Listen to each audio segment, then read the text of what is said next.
Ang sulat sa iyo March 20, Because, 2023. Mr. Chairman, we're in the process of reviewing everything. So it takes you more than a year to review everything. Kailan matatapos yung building? Ako, baka hindi ako umabot katulad ni Senator Enrile na 100 taon. Kung ako ay nagpatuloy ng building, talagang pipilitin natin matapos to. Paano ka In fact, matatapos kung yung phase 3 mo, 1 taon na sa'yo at sinasabi mo ngayon, hindi yan yung numbers kasi hindi mo pa nare-review.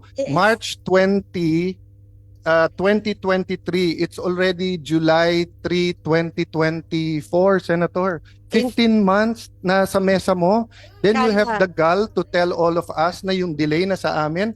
O, Mr. Aguinaldo, sabi niyo ko kanina, sana madesisyonan namin kasi baka ma-delay. 15 buwan pala nasa mesa ni Senator Nancy. Oh. of course not, Mr. Chairman. Hindi, kakaamin mo lang ngayon eh. Sabi mo, wala pa yan, nire-review mo pa. Gaano katagal ba reviewin ang 600 million sa landscaping? Ito, 875 million sa security cams. Baka buong Metro Manila na yan eh.